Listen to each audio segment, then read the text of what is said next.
when I post something, I'm like, what's in it for them? One of the reasons I never post like bougie shit is I don't understand what's in it for the audience when you show them that you're drinking champagne on a private plane. Once in a while when I say this, I'll get a DM or a text from a buddy be like, no bro, it's aspirational. I'm like, bro, there's unlimited aspirational shit out there. You don't need to contribute it. Fuck you, you're doing it to flex. So for me, the first thing that people need to think about is, why is this good? Now, if you're a magician that does card tricks on TikTok, it's good because that's entertainment. It's the reason people go to Vegas shows. It's why we watch TV. Entertainment's good, humor's good. King Batch, what is it? Like, he brings value, he makes me laugh. Then there's people that give information, inspiration. There's a lot of things you can do, right? Attention is the #1 asset.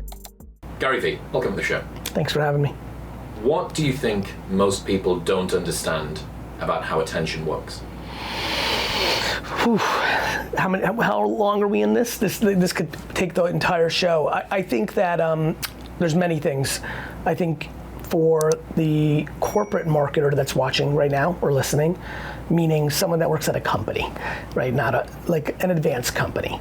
Let's call it the Fortune 50,000, not even 500. They don't realize that they're living in a academia boardroom environment on attention. They're trading on potential attention, not actualized attention. Historic attention, not actualized attention. They're not day trading attention. They're buying attention of the past, even though I think deep down they know they're not buying it. Meaning, for simple terms for everyone, by the way, hi everyone, thanks for having me on the show. The reason most companies still spend an ungodly amount of money on television, outdoor billboards, print ads, banner ads or pre-rolls or bad digital stuff is because their internal reports say there's attention there. And so the way corporate works is based on boardroom and fake reports. So I think that whole set, what they don't understand is where the actual attention is. Do I think they know? Do I think the 48-year-old that works at Tesla or BMW or Mountain Dew, do I think they know? The 62-year-old, do I think they know? I think they actually really know. But I think they also know that if they buy TikTok media, that hasn't made its way into their media agency conglomerate, their corporation, and it won't show up as ROAS positive, return on investment positive. And I think because of that, they're not practitioners. When I went through COVID on Zoom with hundreds of CMOs, because now we had the opportunity to do that, I was not flabbergasted, but I was reminded how most of my great friends and contemporaries in corporate America marketing are so far away from being a practitioner of social media creative, of what's going on with micro influencers, of my belief that people like yourself are going to really disrupt CBG, because not only have you built organic audiences, not only do you know how to make actual content that people want to watch, but then even when you do advertising, you can outflank them because you understand that the first second of a video on a TikTok or Instagram matter, that the thumbnail matters, that the copy matters, the slang, the terminology, and more importantly, that you know that you'd rather spend your money on social creative media or influencers over so many other behaviors they do. So that's where attention is completely misunderstood in private equity, venture capital, Wall Street, corporations, Fortune 5000, Madison Avenue. On the art world side, all the people that are, more than half of the people that are watching right now, emerging influencers, creators, entrepreneurs, hustlers, grinders, the ambitious. I don't think they understand that it's everything. And then thus, they're playing at a 7. Like the people that we all see in our feeds, our circles, the Austin, Miami, LA, New York, the crew, I think everyone's at a 7. Meaning they might have Instagram or TikTok down, they might be doing a podcast, they might be vlogging, they might know who the micro influencers are, they've watched me from the OG days all the way through all the Beasts and the Pauls and the D'Amelios and the Nelk Boys and the U's and they've seen it all, but I don't think on a day-to-day, this is why I called it day trading attention. I don't think, when I look at the best, the people with millions of followers, I can see that they're still doing 16 months ago tactics, 4 months ago tactics, whether it's the thumbnail, the copy, the carousel, and definitely for the A players, why they're not A+, why they're B-, they don't fuck with LinkedIn enough. They don't They either are YouTube Shorts or TikTok or Spotlight, Snap or Instagram, and they're not all. There are very few people on earth, and I'm proud to be one of them, that is actually doing day-to-day creative, organic social on all of them. And I mean all of them. And takes YouTube Short nuances very seriously, different than what Twitter does. And so for the A players, the B players, the reason they're not A+ is they're not diversified enough against enough platforms. And they're not, once they hit, they start to get distracted about other things, rightfully so. They expand, they start CPGs, they start going to Coachella and hooking up, they start thinking about other things, and it doesn't allow them, and every one of them knows it, right? Like, think about the contemporary set. It's fun that Coachella just happened. Every one of them knows it, that when they were 16, 19, 23, 27, they were 24/7 obsessed with whatever they were obsessed with. And then when they start winning a little bit, they take a little of the pedal and they start smelling the roses, and that's amazing. But it means that there's opportunity, and for a lot of them, they've plateaued, right? 4 years ago when I was yelling about TikTok, a lot of people wanted to stay in Instagram because they had 1 million followers there and it was good for their ego. And so they didn't want to start at zero on TikTok. And now what's happened is a lot of those influencers, creators, entrepreneurs are rushing to catch up. And what I wanted to do in this book is tell everybody, like, attention is it. It's like working out. You're in great shape, clearly. Like, okay, you could do it well for 4 years, but if you take off for 2 years, like, shit's gonna happen. And I just want people to stay on it. And so what I think that people misunderstand, that attention is very detailed. Like, I just broke down 2 sets, there's many more. But it's very nuanced and detailed within. It seems like the two big groups there are, one, despite the fact that social media is almost everything that people spend their time on their phones doing, it's still underpriced, yes, and undervalued by most. Yes, and definitely corporations. And there's all the money up there. So it allows us, kids. That's your competitive advantage. Be more Correct. agile, be closer to the ground. Right, okay. And then the second side of that, to be, I guess, like a combination of even people whose jobs are social media, still a misunderstanding of how much leverage is available, about how broad to go and about how deep to go, and then this temptation to take your eye off the ball if some success does come. You know, yes, almost everybody is less successful than they would like to be. Almost everybody is a C to Z list player that's listening and not a B or an A grade player, which means that the incentive and the impetus which is going to slow down the people at the very top is the competitive advantage for the people that are further down the ladder. Correct. Pull this sucker in a little bit for me. You got it. That's exactly right. And the reason I framed it as day trading attention. Yeah, tell me about that. Well, I think, day trading is something, not everybody knows what that is, but a lot of people know what that is. And that's a very different way of buying stocks than the way I buy them. Like, I'll be like, 7 years ago, I'm like, you know what? Netflix is gonna win. I'm gonna buy some Netflix and I'm gonna go to fucking sleep. And you got maniacs right now all over the world. Like, so you've got like create aggressively but trade lazily. Yes, and so for me, I wanted people to understand attention is that way too. And so I'm glad that you crushed it and went from obscurity to 1 million YouTube subscribers and you're crushing, but you're 23 and you still have huge ambitions and you're talking all sorts of shit that you're the next Mr. Beast, but guess what? I know you're not, because you've already taken the foot off the pedal the last month and shit's happened. And by the way, that's okay. I'm not here to say be a fucking psycho. I'm just saying the game is psycho. And if you want to play it, you have an opportunity, and you have to think of it this way, because the styles, the jokes, the slang, the platforms, the algorithms, all of it's moving nanosecond by nanosecond, and either you're about that fucking life or you're not. You'll love this. So my housemate, Zach, is way more terminally online than I am. I don't use TikTok personally, but Z does. And he is an honorary CMO of my company, Chief Meme Officer. And he will tell me 6 months before something becomes mainstream on Instagram what's going to be the new meta on TikTok. That's and right. then 6 months after it's mainstream on Instagram, it then becomes the new meta, it breaks out into mainstream media. Like at the moment, the like pedestrian cooked, gasoline maxing, like walk-pilled cities of America, whether it's being dialed or locking in, like all of the language moves so quickly. And he'll tell me about the new meta, and then we'll use it in ads on Newtonic, and then that'll spin away, and I'll need to keep checking in with it. I'll need to get the weather report. Yesterday I was in San Francisco getting a coffee before my talk. Guy in line says, "Oh my God, GaryVee," very flattering, nice little chat. Guy who rings us up is a dude, has nail polish, rings us up. He taps me, after we had a nice pleasantry and I took a picture with him, he taps me on the shoulder again. He goes, do you remember like a couple years ago you said male makeup was gonna hit? He's like, look at the guy who just rung us up. I'm seeing that everywhere. I'm like, yeah. He's like, how'd you know that? I'm like, I live in the fucking dirt. Your buddy Z lives in the dirt. The end. Mm-hmm. You're either an A&R, this is an old music thing. Back in the 80s, 70s, how'd you discover Metallica or Guns N' Roses? You had to be fucking up at 2 o'clock in the morning and go into the bars, and that's how you discovered Nirvana. You either were an A&R that not only put in the work, and was out to 2 in the morning, 3 in the morning in LA and Seattle and New York at hip hop clubs. You also had the ear, right? So Zach, your buddy, is not only putting in the time, there's a fuckload of people putting in the time. He clearly has a talent to have a sense, he has a smell of what might hit. Yeah, he's picking up trends.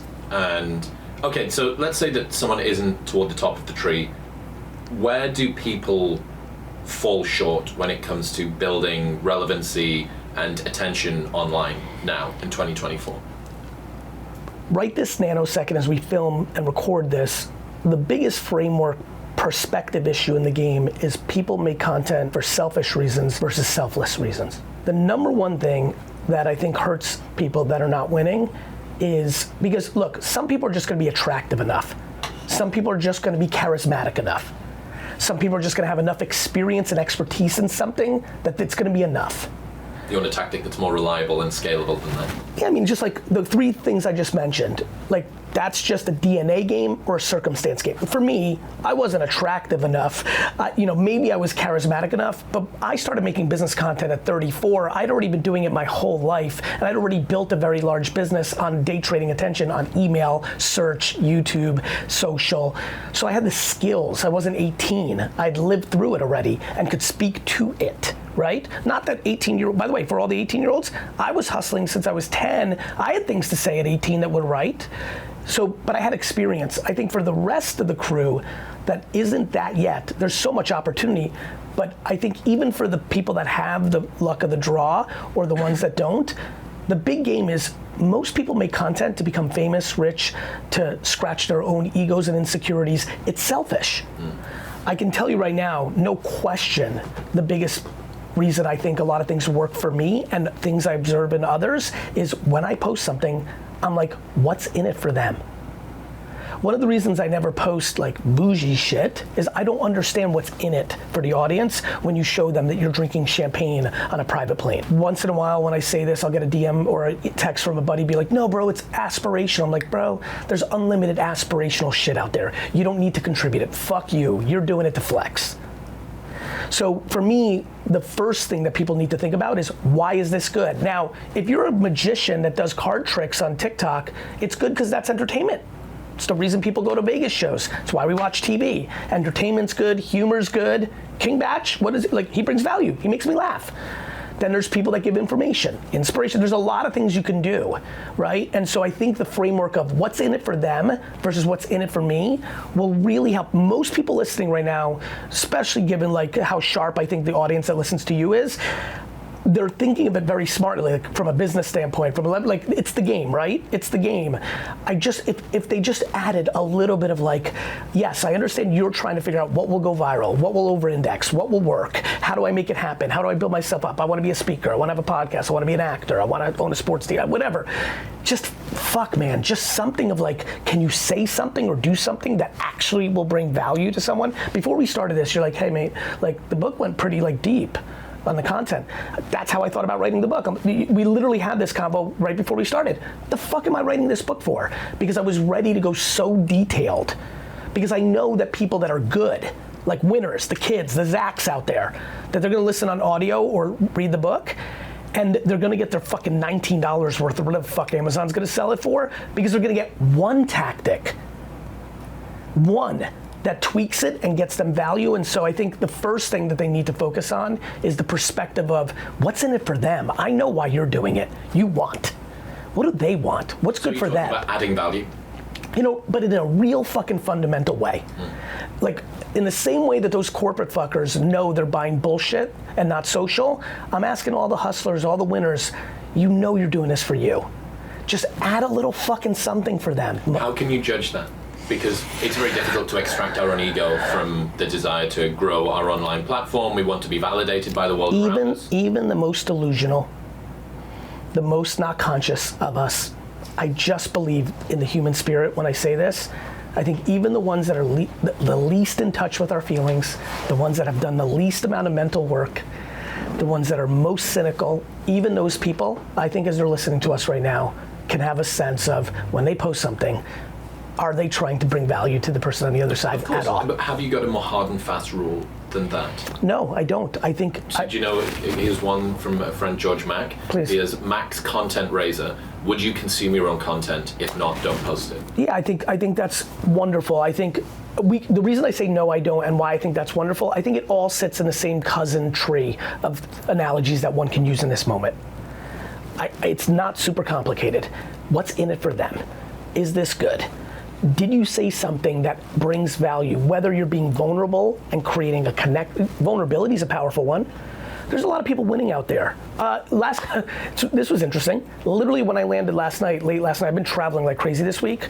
I literally tweeted, man, it's been a week. And I saw the photo of you in the back of the Yeah, exactly. And I was like, this has just like been, I was without context, and this is why written word has no context. I was really like, I didn't want to spell it all out. I just kind of wanted to go with a quick tweet. I was talking from the lens of like, man, this feels like 2016, right? It was like New York to Miami, Miami to West Palm to Miami, Miami to San Francisco to Austin, back to New York to like at midnight tonight, then Saturday, Utah back to New York all in one day. Like I'm like, ooh, this is 2015 life. But I had a lot of people hit me up on DM on Instagram, be like, you cool? Because they're not used to, they interpret it as like, maybe I'm struggling or having a pothole or something, and that was very, very lovely, and it reminded me how much vulnerability stops people in their tracks, provides values, allows people to be compassionate towards you. And so there's a lot of ways to bring value. I think Mac's rule is absolutely right. Like, would you consume it? Like, I'm always like, what's in it for them? That's the one I go into my brand. What's in it for them? Talk to me about the role of authenticity online now. Look, I think people talk a lot about this, and I think it's obviously very important. And the reason I think about it from importance is I don't think it's very important short term. I think it's incredibly important long term. Let me explain.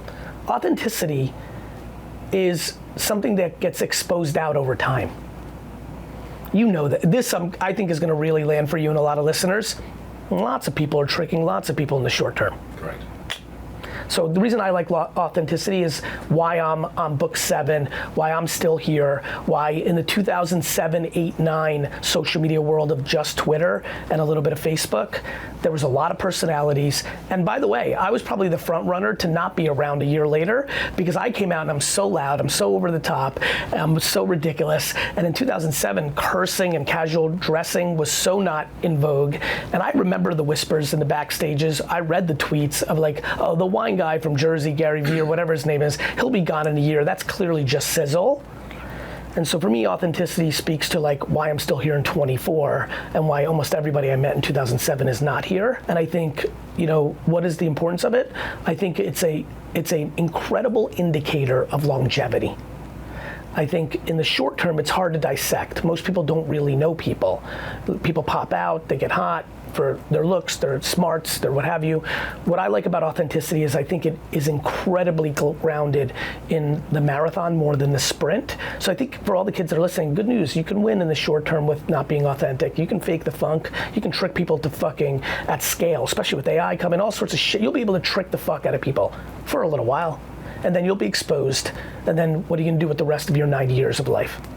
Well, hypocrisy on the internet is like catnip 100%. For people. Because, do you ever play, you might not have been to a British pub in sort of the 2000s, there were these touchscreen games that would spot the difference, and it was done with a timer, and you had to hit the differences between the two things. Hypocrisy is basically like an ideological equivalent of that game. You said this thing in the past, you did this thing in the future, I can compare what you stated from what you did, or what you said and what you said, and I see there's a discordance here, and I'm going to bring it to bear because it's so perfectly designed for social media, because I have the screenshot of the thing that happened before or the video, and I have the video of now, and people can compare and contrast. Two dynamics on that. One, for everyone who's listening, that doesn't mean you're not allowed to change your mind. Of course. Right? I think that's one of the most powerful, wonderful things of a human. And to your point, if one then goes and owns that, speaks to losses, says, hey, I used to, now I. So A, you're in control of that. To your point, when you're trying to say you didn't, that starts to kill the lack of authenticity. The other thing that's interesting about what you just said is, man, deep fake videos, what a game-changing reality we're about to walk into. Like, you know, one of the things I think a lot about is that people find what they're looking for. So if you're looking for negativity, you're gonna find it. If you're looking for positivity, you're gonna find it. Yeah. I think with all these fake videos, I mean, the amount of videos of you and I that will be on the internet in the next 7 years, next 10 years, of things we never said. Literally in a decade from today, most people will not believe any of the videos they see on the internet because there'll be more fake ones than real ones. We're going into such a wild era that is going to reset so many things of truth, hypocrisy, things of that nature. But yes, I have enjoyed that. I'm with you on what you just said. It's been interesting to watch that.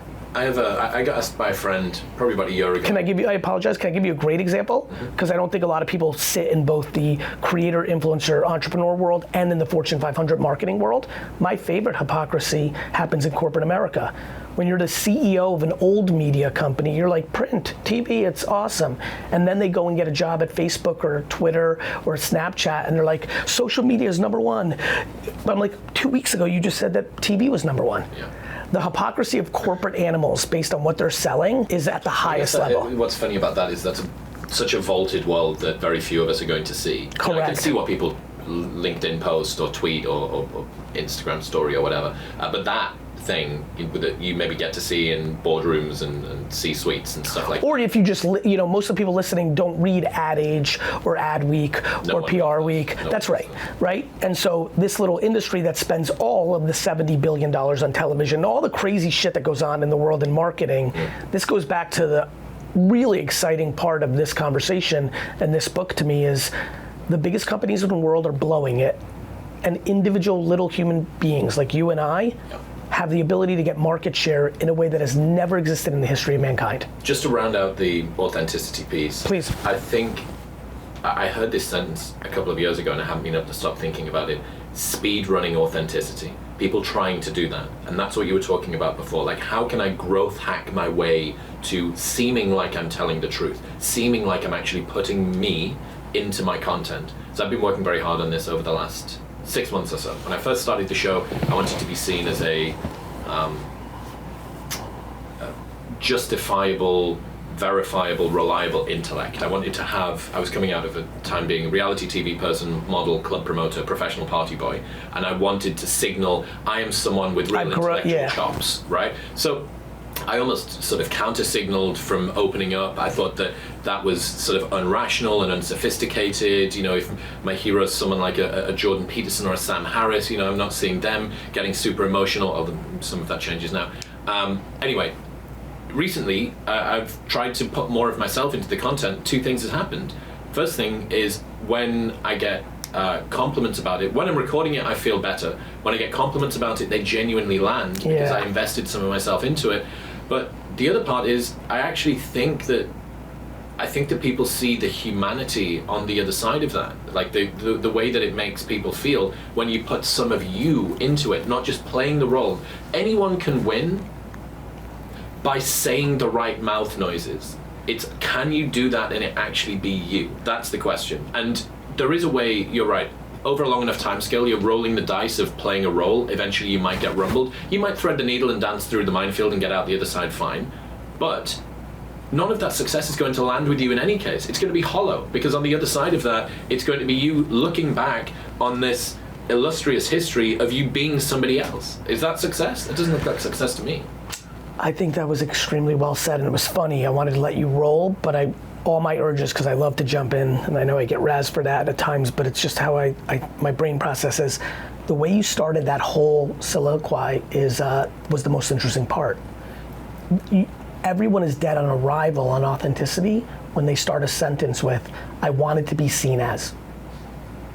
It was crazy how my spidey senses went off when you started that, because what I realized when you said that was like, right, that's why this has always worked for me. I've never had the ability to be seen as. You know, there was just something that triggered in me so early in my life. This is why I was such a poor student. I never valued being seen as. I didn't have that gear. Like, I went through high school without feeling peer pressure, which in hindsight now is like insanity. Like that's almost like robotic. Sometimes I even like razz myself for like, do you have feelings? Are you a robot? Like, that's not right. And of course I do. And of course there was micro moments of it. But yeah, I think it's a beautifully well said thing, brother. And I think if you're sitting at home right now and saying, I want to be seen as, you're going to put yourself in a vulnerable spot because you're putting the weight of subjective opinions on the outside over your own peace of mind of navigating your game.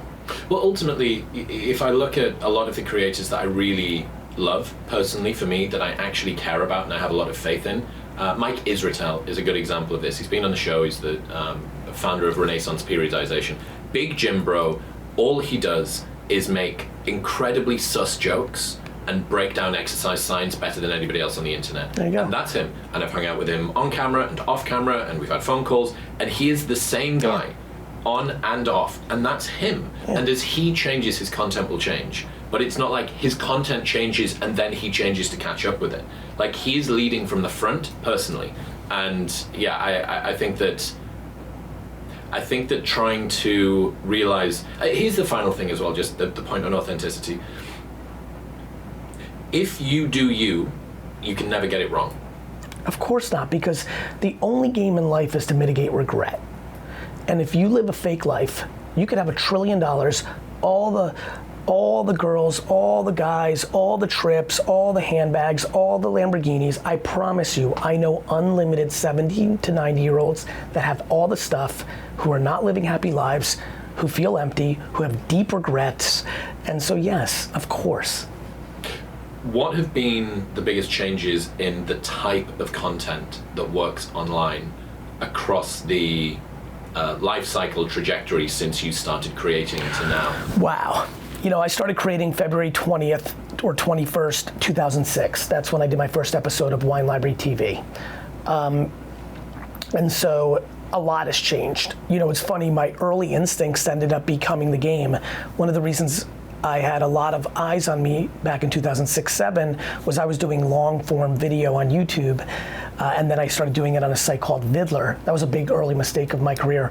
There was this competitor to YouTube called Vidler that had tagging, and I was doing such long videos, and people wanted to see the third wine I was reviewing, so the tagging at the bottom, you could click the little button and get to the third wine, was like this profound technology. That's right, well, it didn't exist then. Right. And everything, so, interesting. Yeah, anyway, nonetheless, so much has changed. First of all of social media content in 2006, 7, 8, as public creators and influencers, was only Silicon Valley elite. There was no normal people on it. Going back to club life, so many of my New York friends and LA friends that are of my age, who I didn't know because I was working in the liquor store and I was working all the time. I didn't do as much nightlife, but a lot of them I know now, and they built their careers, and everyone's kind of on, you know, found each other. They talk often about the 2006, 7, 8 era of like these social media people, myself included, Zuckerberg, Evan Williams, Travis from Uber, of like, oh, we thought those people were nerds. Like, that wasn't cool. So the 2006, 7, 8, 9 creators, influencers, content was more intellect, more business, more innovation, more techie. There was nobody was cool. There was nothing cool about it. And so a lot of it was, if you go look back at, I mean, I bet you if you read the first 10 million tweets, which I assume from 2006 to 2000, I don't know how long it took them to get there. It is nerd, it's engineers, it's front-end designers, it's Python and Ruby on Rails engineers, it's startup founders, it's VCs, and it's not VCs today, which is like cool bro gym bros that are also VCs. It was fucking finance, coders. It was coders, it was nerds. When I tell you, I was like a charity product. I was like the industry, the Web 2.0 Silicon Valley industry would point to me a lot in 2006, 7, 8, 9, because I was a wine store owner in New Jersey of like, see, this isn't just San Francisco. I was like an enigma. So that was that. Also, nobody thought in what I played out here, nobody was thinking about this in like deep strategy. First of all, the biggest thing that changed is social media for the first decade was email marketing. Amass as many followers as you can, and a certain percentage of them will see it every time you post. Now, in the last 3 years, we've lived through the TikTokification of all social media. Now, What do you mean when you say that? we now live in a social media world where somebody listening right now, that 17-year-old you and I, does not even have a profile, starts a TikTok account, and her or his third post gets 2 million views. That didn't exist ever for the first decade. It couldn't happen. She would have only had 11 followers. Now, the TikTokification, the For You pageification of every platform, the AI algorithms, it is now around interests, not around who you follow, means that every individual piece of content now has the potential to reach a level of awareness that is far outreaching the effort you've put it into it. It's the Ozempic and steroids of social media Well, era. it's made social media much more egalitarian. Bingo. The meritocracy that we're living in right now. I mean, like, I always know when like we're talking about something important right now. This is how I'm always right. The goosebumps are. The animalistic attraction as well. The fucking, well, you mean to you? Yes, like, you are very handsome. No, when I know I'm talking about something that matters, I get goosebumps, which is why some people, Bartlett talks about AI or pressing a button. I just look at my goosebumps like Dustin, make sure we clip this. The merit of this fucking game right now, and it intoxicates me, and I fucking got the gray hairs and the fucking wrinkles. I put in the fucking work for the last 20 years, and I'm pumped that I've been commoditized on the merit of the fucking, it's the lion eats lion. It's there are sports you can't cheat. Like, what I love about social media right now is it's fucking merit based. You're only as good as your next post. When I tell you I want to eat this fucking, that excites the fuck out of me. And I love that for everyone who is sitting right now. I mean, talk about something inspirational. You're listening right now because you motivate them. And they see me on it, and I'm like, yeah, either I like that guy or fuck that guy. But they're listening, right? They're sitting right now, and they're fucking not in a good place. They're like, fuck, man, I blew it, or I missed it, or it's the fact that if they believe me, because it's 100% true, if they're sitting there and be like, wait a minute, my single post about what I know about Zelda, my individual post back to UK culture of like, wait, if I nerd out about darts in detail, is that what these two fuckers are? I fucking love it. Like, I think, like, what do I think about British culture? Darts. Like, that's where you get, it's darts, fish and chips, and tea. Okay. If you really think about that, going global, like, wait, my unbelievable knowledge of cricket, if I break that down in a green screen or do this like knitting, right? Or like Nick Moretus, one of my top dogs at VaynerMedia, because he finally heard me and he wanted to be a practitioner, not just an executive. He flips egg omelets. Flips them, you might have seen him. He's the guy who takes an egg, like just egg omelet, flips in the air and catches it. He has a fucking TikTok or Instagram, I think, that has more views than I've ever had in my career. That's fucking amazing. Like, to me, I just love the opportunities of, back to finding what you're looking for everyone who's listening right now who still has either a lot or a glimpse of optimism left. Please listen one more time because I'm gonna repeat it for the fuckers in the back. The fact that tomorrow you can start, you decide to go after something you either really know or you really love. Going back to what's changed, the day before I started Wine Library TV, I can't believe I'm saying this 18 years later because I lived it. I sat there and said, I'm doing this YouTube thing, and I debated two things. Will I do a wine show because I know more about that than anything? Or will I do a show about the New York Jets because it's the thing I love the most? I almost did a Jets show, and I ended up doing a wine show. And I want everyone listening right now about their content on social, am I gonna talk about something I know the most? I'm an accountant. I don't love it, I don't hate it, because if you hate it, you'll be dead. I don't hate it, but I don't love it. But motherfucker, I know accounting, and I also know I'm silly, and I'm a bro or a silly girl, and I'm just gonna make it a little more entertaining. Yep. Or I'm fucking obsessed with Avatar, and I'm just gonna make unlimited Avatar movie content.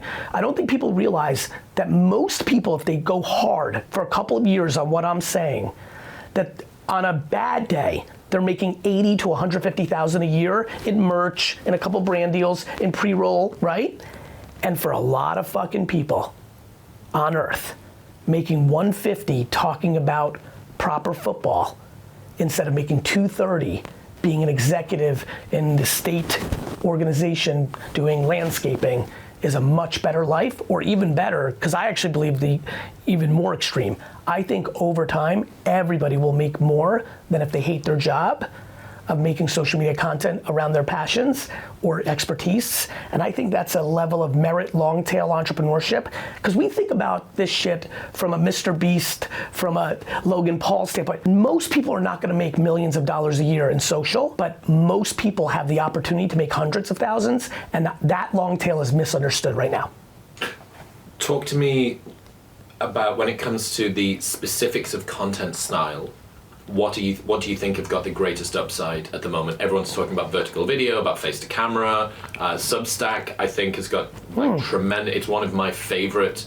I don't know whether you'd call it social media. I guess it's kind of what Medium should have been. Yeah, that's exactly right. It's content, subscription. I think Medium shit the bed there, and absolutely. I mean, they had it. They absolutely. had Eb Williams is probably one of my 3 favorite. Is that the dude behind Medium? Mm-hmm. Right. Okay. Eb Williams. He's also the dude behind Twitter. I know Jack gets a lot of the credit now. Okay. In 2006, 7, 8, Jack invented the concept. Ev ran the company.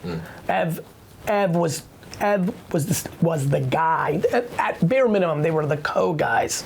But the 2006, 7, 8, 9 era of Twitter was Ev Williams. He also was Bebo, which he's like not Bebo, excuse me. Blogspot, he sold something to Google. I apologize, it definitely wasn't Bebo. It was something else. I think Blogspot or something of that nature, if I recall. And he also then did after he sold a big company to Google, he was about to build a podcast company, and then Apple Podcasts came out. He was smart. He was like, this is gonna lose, shut it down. Very smart. And then Twitter. He did Medium. You're right. They were very close. I was so bullish on Medium, and Substack. I think innovated that same side, similar to Dig and Reddit. Right? Dig was Reddit. Yeah. And then Reddit. Right, so, Blogger. Thank you. Blogger is what Eb Williams did. From content strategy side, someone says, Gary, I found my thing, or I have an idea what my thing might be. It's going to be cricket or fucking tea or darts. What should somebody be thinking about? I think a lot of people get stuck in the what to make mechanisms. Yeah. Yes. Let's go into it. Let's go nerdy. First, it's a self-awareness game. There is multiple mediums that work in communicating. I'm glad you brought up Substack because it allows me to go there. There is the written word. There are people listening right now who know more about video game 1980s culture than anybody in the world. However, they're very self-aware, and they're like, fuck this shit, I'm not going on camera, I don't have the gift of gab, I'm incredibly awkward with my words, I'm shy, I don't like it. Good news, do you like to write? I'm a little bit more there. Or they have great gift of gab, but the camera makes them, it kills them. Great, you've got video, you've got audio, and you've got the written word. If you want to go to the extremes, you could even animate and cartoon it. You could even go that far, but that's a little bit of a further putt. But what would I say? First, you have to know your medium. The preference is video, because video is a starting point to everything else. I do audio and written word without doing it, because everything's extracted from my video. So video is the holy grail, no question. Video killed the radio star, like that's right. However, it is not required. That's very important for people to hear. Number 2, once you decide to do it, you have to decide your medium. So for example, if somebody who's listening is really into modern IP law with AI coming, with NFT culture, with Disney, with Pokemon, LinkedIn and YouTube are gonna be much better mediums for them potentially than, let's say, Facebook. Right, but if you're into parenting, Dr. Becky, big shout out, she's getting a lot of momentum. Facebook's a fucking dream. So you have to know where your audiences are, you have to know what mediums, and then per medium becomes the creative variable, meaning LinkedIn is a fucking monster for the written word. You write a fucking epic for Substack, like New York Times, opt-in, blogging, Medium, you write fucking 12, a newsletter person, you write fucking 12 paragraphs of fucking fire about something B2B or business oriented, and you post that on LinkedIn with a good picture, their now For You page stuff will get you lots of fucking views. lots of reads. And LinkedIn is a very different audience. You get one proper fucker to read that, you're getting a message on LinkedIn that's gonna make you money. B2B and grown-up business, LinkedIn is one of the biggest opportunities that people miss because, for example, this iconic CPG brand you're building, if you write 4 paragraphs on your strategy of something you see on LinkedIn, that may lead to a business development deal that will never happen on Instagram where you're building consumer. The distributor from Walmart happens to come across it. You got it? Yeah. Right, and LinkedIn is so global, it could even be a small, cute live shopping player in China. People don't understand what's going on there. So to answer the question is, they'll all work. When you go into them, it starts getting into real culture. When you're writing something, your headline matters. It's good old newspaper. If that LinkedIn post, the variable is going to be your opening headline. What do you think about when it comes to copy for a headline? I think about what is unique. Can you say it different? I'll tell you the biggest thing. Actually, thank you for being so good at interviewing. You're pushing me in a good place. When I think about social media creative, I think about it in consumer segmentation, something I call cohorts. So when I make content, I'll make content I'll think okay, I'm making this for 48 to 55-year-old parents of a 21-year-old, and it's a wealthy family, and the kid is lazy, but they were the parents that made all the money because they grew up poor, and they have anxiety that their kid's lazy, but they're the ones that created the nepotism because they pay them money. That's the content being made for.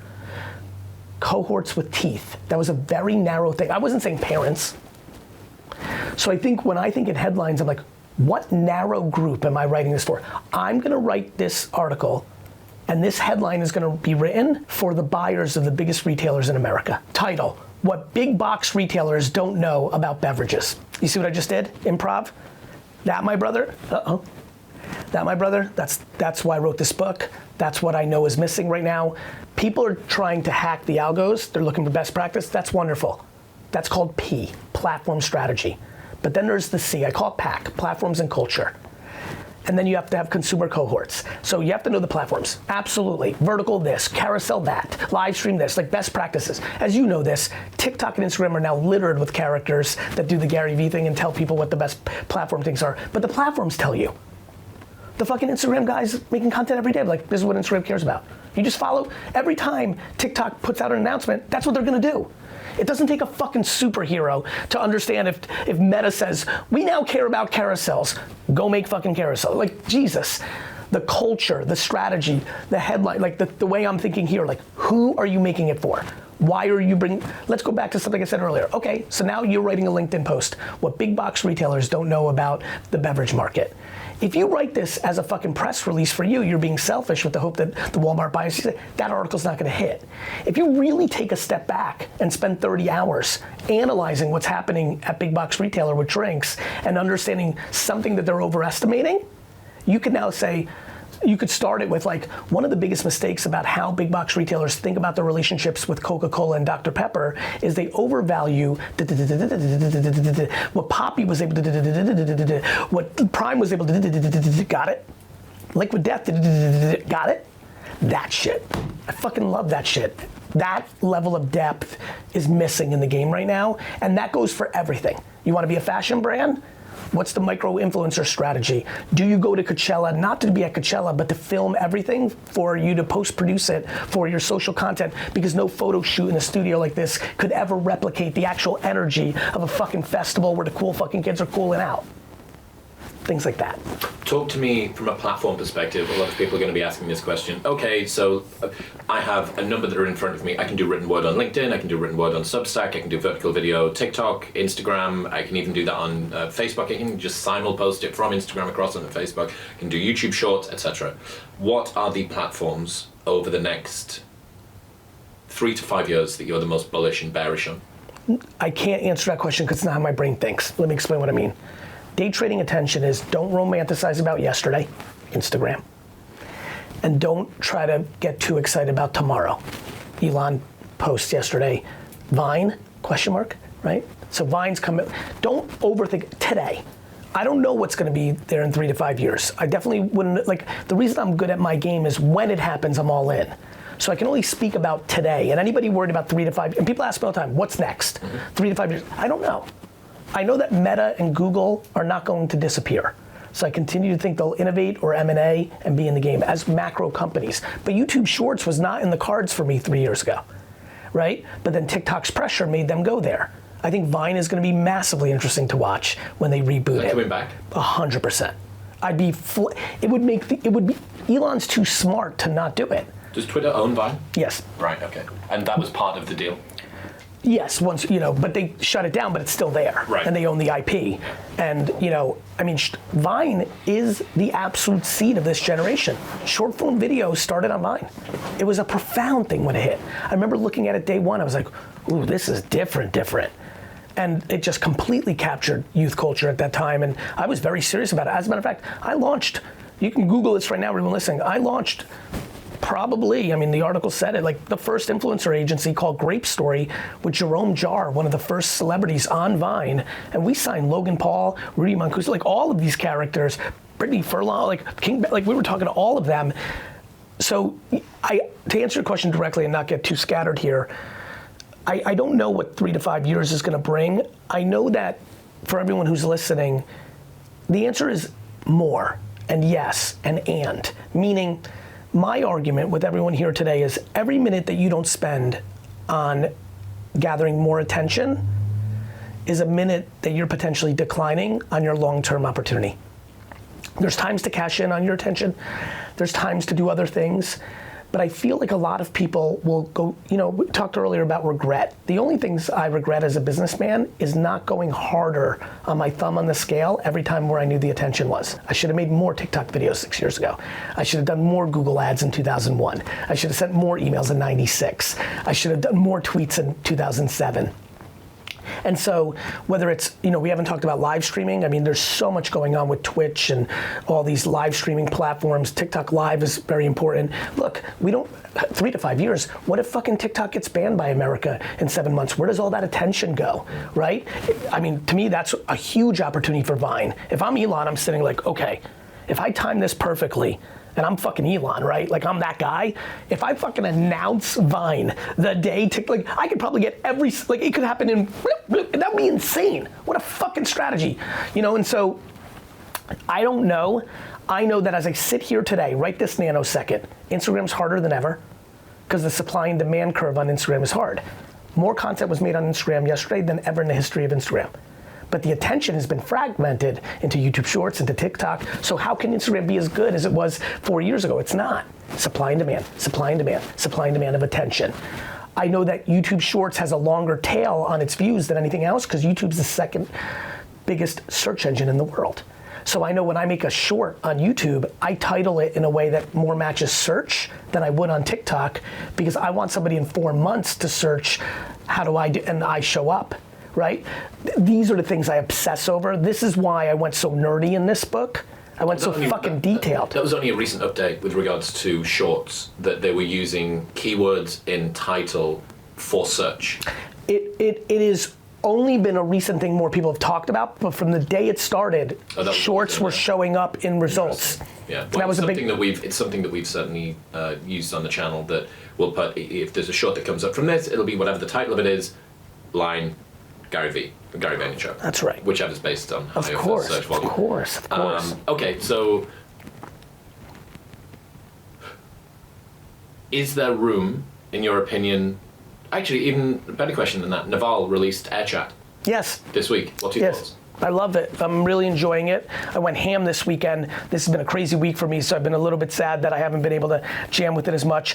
First of all, I love the beginning stages of seeing AI so integrated into native social, right? So for everybody who doesn't know, AirChat, it's ironic, and you may know this, it's been around for almost 4 years. Mm-hmm. They keep iterating it, and the latest version of it has really caught fire last week with, by the way, all those nerds from 2006-07, the Josh Elmans, the Mazios, like all my favorite homies from back in the day, they're all there. It's the way that it always works. The nerds are always a few minutes before the cool kids. But now you see a blend back to cool kids being on there over the weekend in a way that we've never seen before, not even Clubhouse. It's usually the nerds. Now, for AirChat to not become Clubhouse or other things, AKA a feature, right, because Twitter Spaces is Clubhouse. It needs to keep innovating, but it's really cool, right? So for everybody that doesn't know, it's very much like Twitter, but the difference is it's all audio. So you record your tweet, but then it transcribes it into the written word. But when you consume it, you can read it or listen to it. And when there's a conversation or a thread of tweets, it will just play almost like a podcast. It's really neat. There's a lot of cool things in it. So the way I think about things are they features or are they permanent platforms? So is this going to get gobbled up by some existing larger platform and just get folded into their correct feature list? That's right. So obviously Twitter would be a natural because it looks most like Twitter. But this might have too much friction for that. The answer is the verdict's still out. But when I think about the things that people have asked me about in the last several years, Dustin is filming in the background right now. You remember, I was really on it with Be Real. People are like, Be Real's next. I'm like, I think it's going to be a feature, right? Like I don't see, like now, Be Real could have built on top of it. Snap did. Snap early could have been a feature, and then they built more things into it, and then obviously their killer feature, stories, became foundational to every platform. So, you know, I'm always paying attention when new platforms pop. Reclip, I don't know if you've seen this. This one's on my mind a little bit. Again, I've been watching it for several months. It hasn't popped yet. It's on your phone. It's recording everything that you're talking about. It's a recorder of everything. Oh, it's Amazon. Yeah, it's like, it's what people are scared of thinking what Alexa is. Talk about conspiracy theorists. But here's the interesting part. It's only recording the last 2 minutes. So it doesn't record everything. It's a rolling last 2 minutes. You know what that allows to happen? When you're we just said that thing. Oh, that's very smart. It's that's cool. That's cool. The reason I thought TikTok was gonna explode musically was I'm like, oh my God, this is social media with training wheels. They're giving people music, they're giving people all these edits. It's gonna help non-creators be better creators. Yeah. The reason I like Reclip, it allows everybody in the world to be an audio content creator or video, because then when you're done with the Reclip, you can like add features to it and it becomes like a TikTok. I think they're onto something. Again, I'm always watching, but I don't anoint it. It's even rare for me to mention something like Reclip in such a prominent platform like this podcast, because on the record, AirChat, Reclip, I don't know, but I'm always in the lab watching. I'm always refining my day-to-day social, back to day trading attention, and I'm always watching for the next wave. And sometimes something, I'll tell you this, what I learned on Social Cam was a social network, I think in 2011 or 12, that was hot for, I don't know, 48 seconds, AKA a summer. But I created on it. That helped me understand what to do on Vine. It was even, like Vine actually hit, Social Cam didn't, but it was short form video. And so when Vine came, I was like, wait a minute. And then obviously when the whole next era came, I was ready for short form video. Talk to me about long form content versus short form, and we can fold into that conversation volume versus quality / depth of content as well. I think a lot to talk about there. Yes, to your first question, they both work. People watch a 3-hour movie if they love it, or a 45-minute vlog. I did very well with DailyVee, they were long. And people will watch 7-second videos that crush, and people will not watch 7-second videos because they're garbage, and people will definitely not watch 25-minute videos if they're garbage. So that goes back to self-awareness. Like, are you capable of doing a vlog or a great video series, or are you not? Same with short form. Quantity, quality. Quantity is not debatable. You either make 97 pieces of content in a month or you don't. Quality is completely subjective. Either this person's attractive, funny, insightful, or not. I'm very high on that. However, I do think that I didn't do a good enough job contextualizing when I would always, I've been screaming on social for 7 years, volume, volume, volume, volume. The reality is it's a quality quantity ratio. Volume if you're capable. If you have a lot to say, if you have a lot of jokes, if you have a lot of good looks, if you have a lot of techniques, if you have shit to say, go, go, go, go, go, different ways, edits, different, If you don't, of course not. This goes back to earlier why I'm obsessed with passion or expertise. You're dead if you're not doing passion or expertise. You just won't have enough juice. There's not enough fucking fuel in it. Passion will take you forever, which is why I like that actually more. But expertise, especially if you don't hate it. I always get worried about expertise because a lot of people's thing that they know because it's their profession, they don't like. And I do think that fuel will run out as well. But to answer your question one more time, to recap for everybody, both long and short form work and don't work. It's based on how good are you. I think quantity matters. In the future AI world, you're going to get drowned out by the quantity of content if you're not committed to quantity. But yes, of course it's predicated on the quality of that quantity. I just think you should have more at-bats. Many of the posts I put out, with all this 20 years of expertise and writing the fucking book and being that fucking guy, I miss all the time. But I love that feeling. Like, I'm trying to learn. I saw somebody the other day in a piece of content making fun of me and my team for doing all sorts of different shit. And I was laughing because I'm like, no, that's the game. The point I think he was trying to make is like, he's lost his way, he doesn't know what he's doing, he's just throwing. We're not throwing against a wall to see what sticks. We're exploring different features and things to try to learn what's next. And I have the humility for it to not do well. Do you know that the reason most people suck at social media is they're scared to not get as many views as their little fragile ego needs to go through the day? I don't give a fuck. I'm streaming on Twitch on mute in my office. 83 people are watching. I don't give a fuck. That doesn't take away from everything I'm doing. Do you not think that there's a degree of optics? Like, people naturally use popularity as a proxy for quality. Of course. So to a degree, if you're consistently posting in a way that isn't getting, not saying that this is what you're doing, yeah, but if you're consistently posting in a way and it's like 83 likes, yeah, 9 likes, like that says something to your audience about, when you look at YouTube and you see thumbnail, you see title, you see the name of the creator, you see how long it is, like, those are important metrics. But when you go on, you see how many people have viewed that video. It depends on if you're trading for popularity, sure, or the perception of popularity, sure. Depends on what you're trading on. For me, if 80 people are watching me on Twitch while I'm on mute all day, there's really no reason to watch it, but I'm just experimenting. If someone then decides like GaryVee fell off or sucks, that person is incredibly not smart. I'm not super worried about losing with losing players. Yeah, that's an interesting way. I think a lot about the time of cultivating the audience that you want, and being very careful about the sort of people that you attract. Of course. You can throw red meat, and you can do the audience capture thing, and you can be predictable.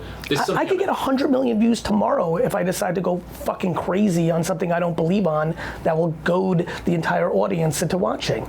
Who the fuck wants that? Like, it depends on what you're playing for.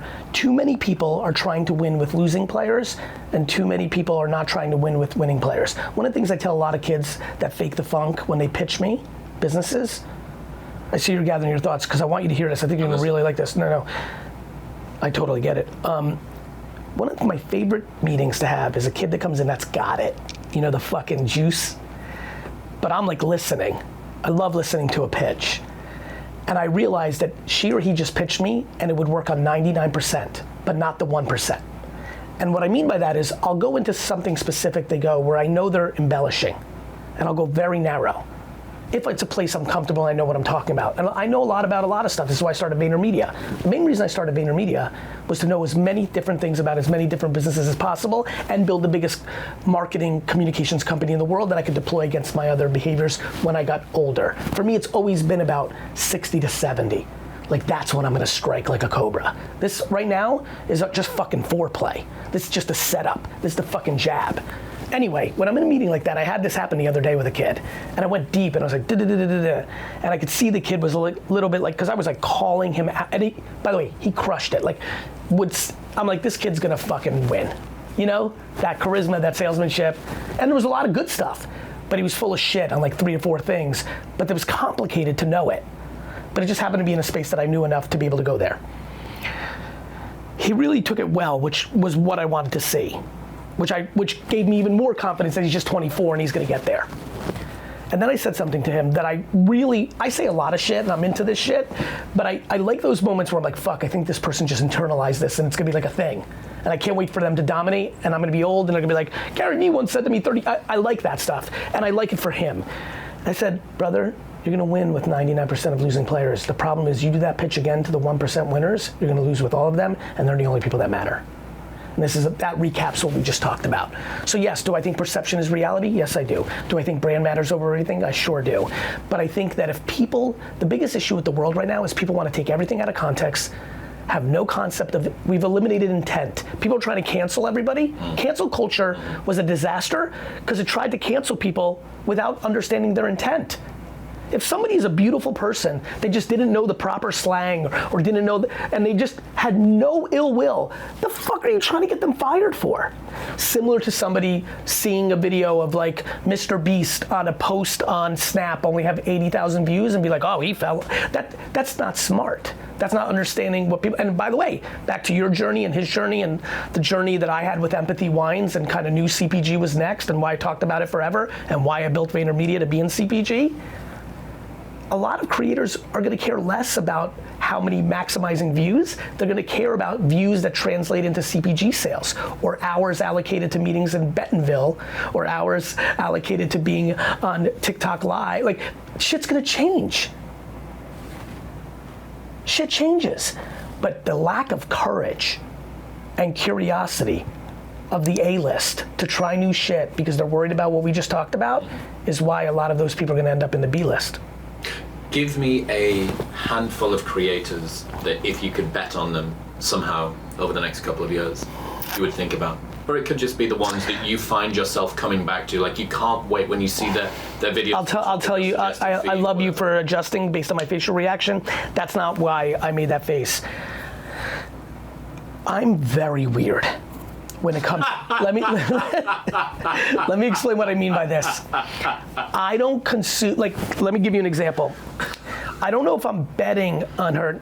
Nick Dio hit me up with someone yesterday, and I spent I loved it. It's not that I'm betting on her. Let me see if I can fucking find this.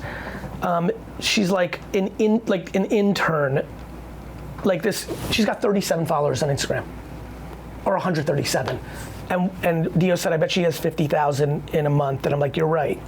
And let me tell you where I'm going with this. I don't go deep on people or influencers or content creators. I go very wide. I'm looking for macro trends and things that I think I can contribute to the conversation in podcasts like this. So for me, I don't actually consume anything. I consume everything. I'm trying to really, the reason I said I'm weird and I'm trying to figure out how I can break this down. 7 years ago, I would have answered Mr. Beast. Yet, I've never watched a Mr. Beast video in my life. Like, Charlie D'Amelio was in my office for her first business meeting. I might have watched one full 8-second dance video of hers to know. I'm going so broad, right? 310 Baby as a rapper of do I think, I'll listen to a song first minute. There's something in the way that because I'm trying to consume everything, it's almost like I don't have the time to go deep enough. And so I'm not great. I'm disappointed, in a weird way, I'm disappointed in myself to not be able to answer your question, because I've seen 50 of them in the last 50 weeks. But I have some form of reading comprehension issues and dyslexia where words are hard for me. So I could tell someone that I saw them in an airport in Dubai and I could tell them we talked about peanuts 13 years ago, and I could have seen their social media 90 times and they could say, what's my name? And I'm like, I don't know. Yeah, it's kind of, I guess. So I guess. I've got it in my head that you're like a meteorologist, but for social media. You're trying to be the weather report. You're trying to take the. Yeah, I'm just, that's, what's going. And I'll see things and I'll but it's very hard for me to say, especially because I like being historically correct. So I'm not going to sit here and say, I think I can tell you the profile, because this might help a lot of people. Yeah. What's the kind of person that will succeed over the next few years on social media? The ones that can get the noise out. The biggest reason people won't win in social media is people don't have the stomach to handle the feedback. People won't have the stomach for the changing winds of day trading. They'll be on a pedestal on TikTok. All these TikTok fuckers, and I say fuckers like I'm one of them, the people that are winning on TikTok right now, their day will come. Their day will come where the attention shifts and they won't be ready.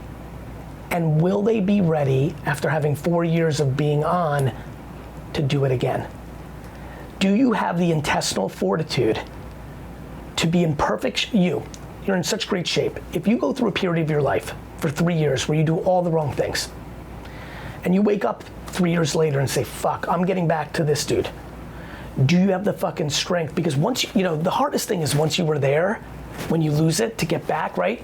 If you were making 5 million a year, let's say you were making 40,000 a year, and then you blew up on social, and you had 2 years where you made 3 million a year, but then you're not popping on social anymore. Do you have the strength to go back and put the work in to get back to that place? Do you have the emotional capability to take 1 step backwards to then take 2 steps forward? Do you have the grit? Do you have the self-esteem?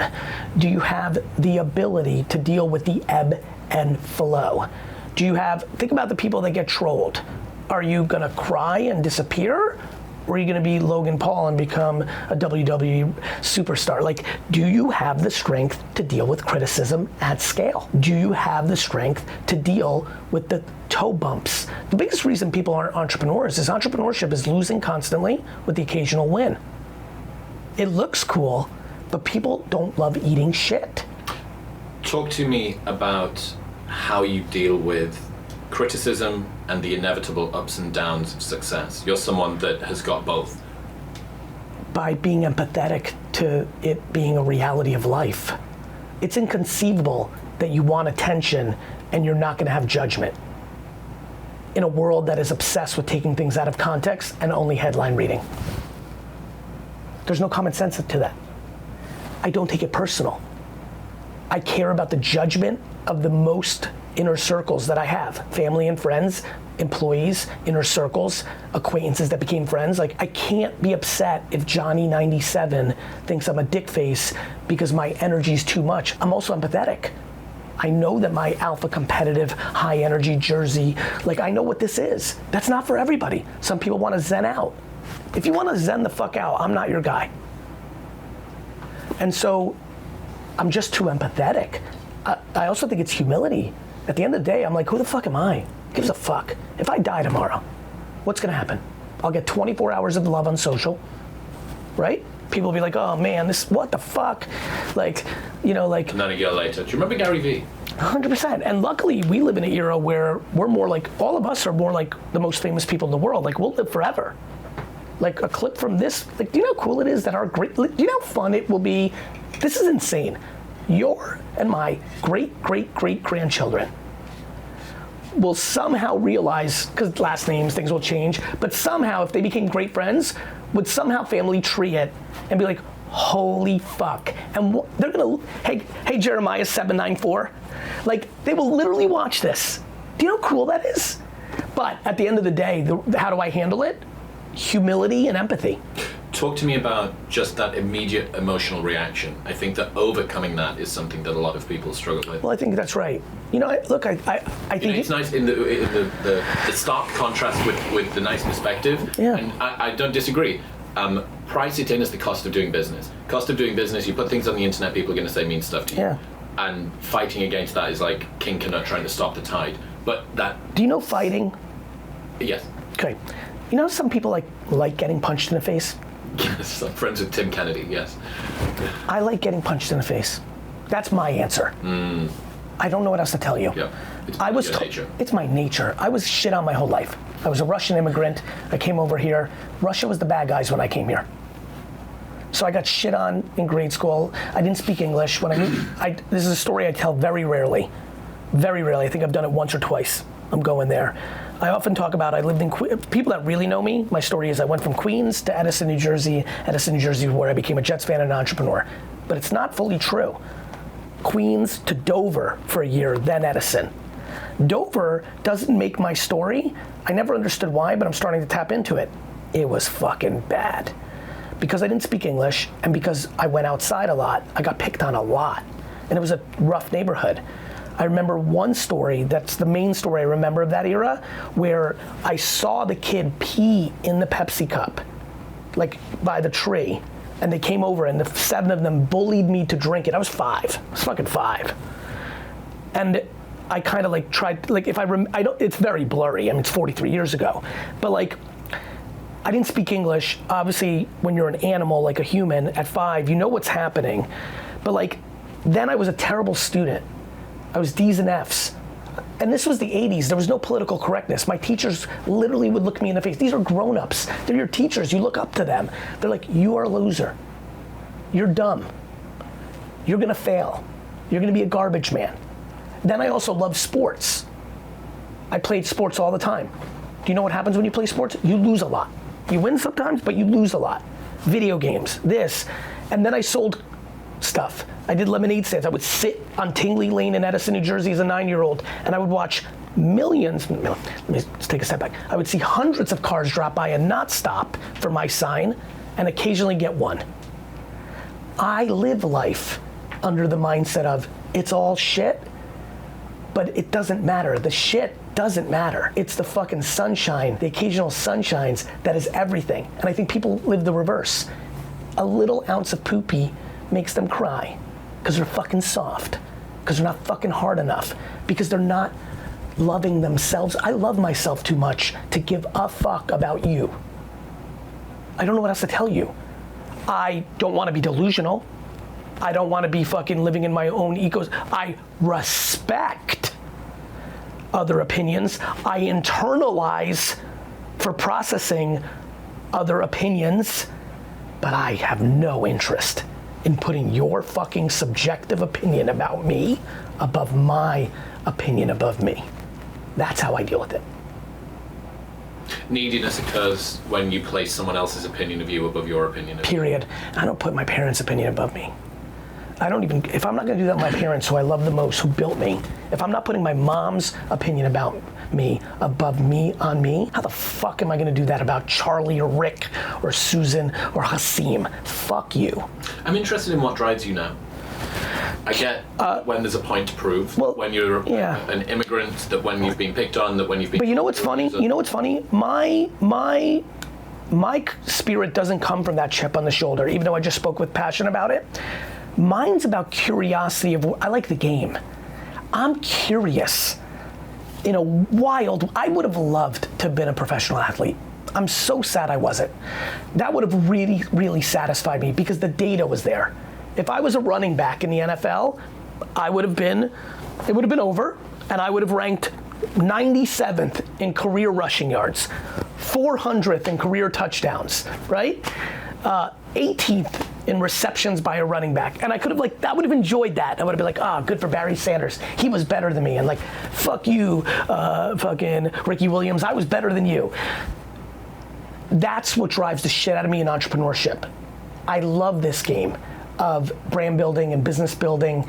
I'm talking what drives me as a professional. As a human, what drives me is to be happy as often as possible and interact with the people I like the most as often as possible.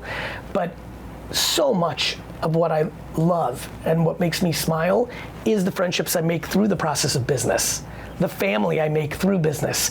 It's so fun for me, and I'm curious. I love where I'm at right now. I've done well, but there are unlimited people on stats that have done better than me. But I have a sneaky feeling that I'm gonna catch up. And so what drives me is, I think I've been built for the fourth quarter my whole life. I alluded to it earlier. Everything I've been building is for 60 to 70. So. Do you still want to be working and grinding when you're 60 and 70? Of course, because it's my hobby. I don't want to do anything that I don't like. I was a D&F student because I didn't like it. I was smart enough to get B's and C's, but I didn't even have that gear in me. If you said to me, hey, great interview, do me a favor, can you help me hang this picture real quick? I'd be dead. I'd literally rather give you lots of money or do anything. I would go on a conference call to all of your employees for 14 hours that I don't have, sooner than help you hang that picture. So of course I want to do that, because I don't think of it as grinding. I don't think of it as hustle porn. I think of it as doing the thing that brings me the most joy. I would rather be in a business meeting than on a golf course. I would rather be in a business meeting than sailing. I would rather be in a business meeting than cooking. I'd rather be in a business meeting than watching a movie. I'd rather be really watching the Jets, having dinner with my family, love dinners with people, love jam sessions. It's so fun to be in Austin. This is where I learned to love it. South by Southwest, on the ground, in hotel rooms. Give me 25, 7, 19, 8, 13 smart people, clever people, thinking people, thoughtful people, and just jam about it. I'll take that over working every day of the week. But there's just not a lot of garage sailing. I know that's like a funny, like people, like a lot of the kids, because my TikTok videos a lot of the kids think of me as the garage sale guy, because my TikTok videos do like, but even that's business, marketing, buy, sell, trade. You know, I really love it. And so of course I want to be doing, like you hear these stories, I'm sure this has crossed your paths, of the people who retire at 81 and then die at 82. I know why. They thought it was what they were supposed to do, and it took the life out of them. I have two important things to say about this. One, I will do this forever, and I really hope to live to at least 100 doing it. Two, I'm incredibly excited of making my last social media post a split screen of this, where I just ranted here, and now 71-year-old me is making a video and saying, today's the day I'm retiring, both from running businesses and making content. This has been the great joy of my life. I love all of you. I hope that all the archives of everything I've put out can bring value to all of you. But today was the day I woke up and I said, I don't like this anymore. So you're open to this trajectory not continuing in the way that you see it right now? In a way that would make your fucking head spin. In equal, visceral, high energy of like, the day I wake up and I'm like, fuck this shit, I'm out. In the same way that I have full conviction as I sit here right now that day will never come. How will you, or do you think about the myth of identity at all? The fact that you can, so much of you and who you are is wrapped up in being that guy. Not for me. I'm aware, not for me. One of the reasons humility is my partner is I don't give a fuck about GaryVee. I'm proud of it, but it is not who I think I am. It is not my identity. Where do you take that from? That detachment of it? No, where do you take who you are from? If it's not from the things that you spend, you take pride in being successful and growing. In order, starting with my mom and dad, then my sister, then my brother, in order, probably the top 100 people that have spent the most minutes with me in my life and what they think about me. So for people who are wanting to go on a path of success and exposure to the real world, is that a prophylactic, having a circle of people that you trust, that you have faith, have their best faith in you and care about you beyond not just what you do but who you are? The reverse. The having those 100 people be someone that you want to do the best for. Mm-hmm. Mm-hmm. Right? Like to me, like you become sustainable and unbeatable if your framework is giving, not taking. And if you do that with those 100 people, of course the outcome of them caring about you will happen. You've been giving them deposits of love and emotional strength, financial strength, whatever you're providing for them. And so, yeah, I think simplicity is a big game. It's really cool how this all worked out for me. I could have been born in any era. The fact that I'm born in the era where the merit of attention and business is all based on the internet now, no gatekeepers. Good for me. I'm good with that. Mm. 2, the era of judgment at scale that will disintegrate the most insecure and allow the most confident to shine, leave impact, inspire the next generation to get to true self-esteem, not fake self-esteem, and be able to navigate these choppy waters. Good for me.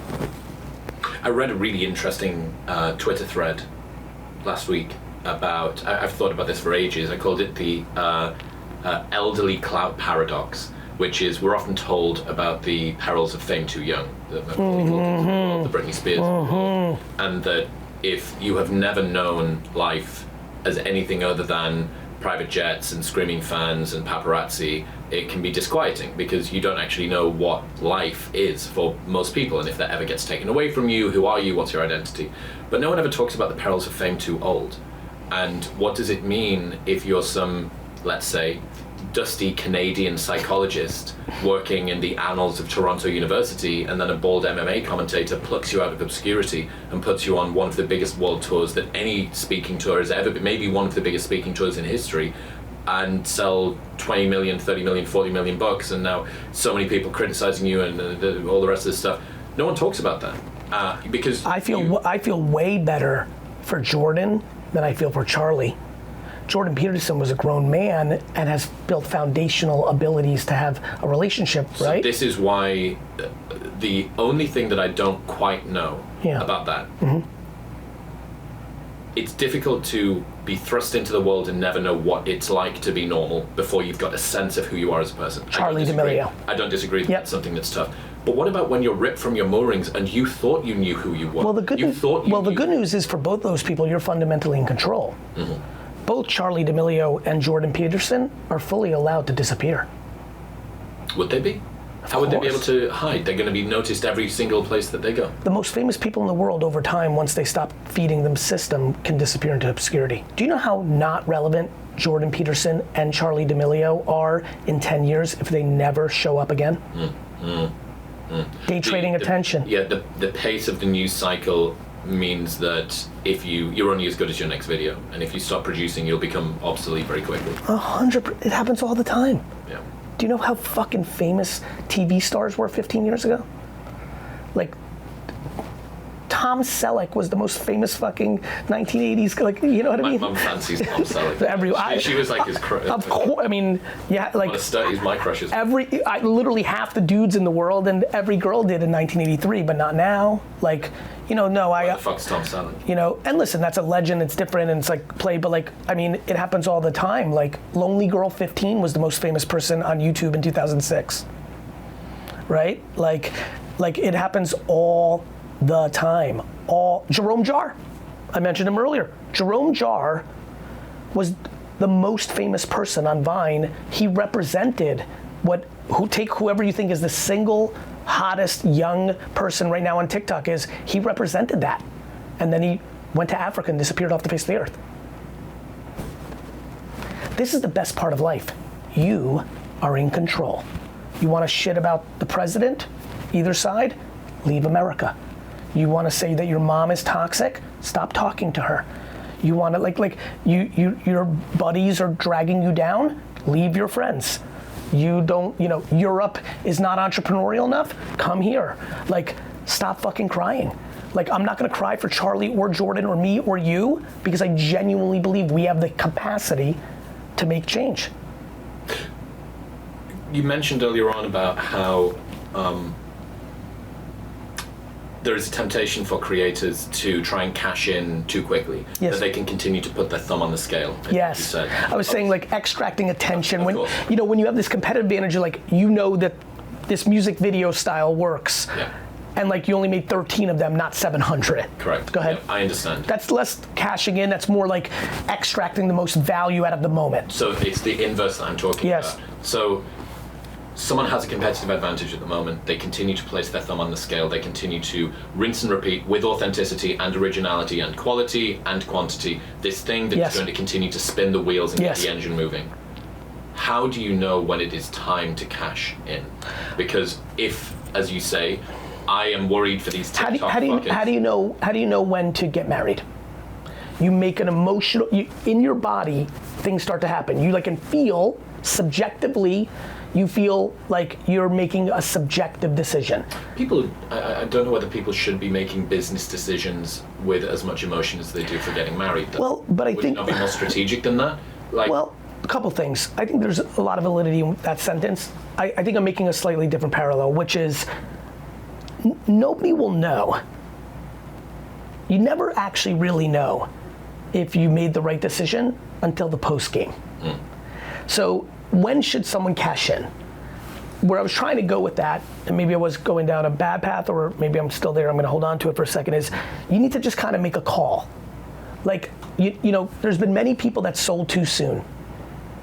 And there's many people that sold too late, right? So that happens all the time. Instagram. Universally, people thought Facebook was stupid, and they thought Instagram pulled one off. They were wrong. 1 billion was one of the great M&A steals of all time, right? On the flip side, there's been many companies, the amount of entrepreneurs that are listening right now that had a $30 million offer on their business, they're like, fuck you, I'm fucking Bezos, motherfucker, and then a year later have zero.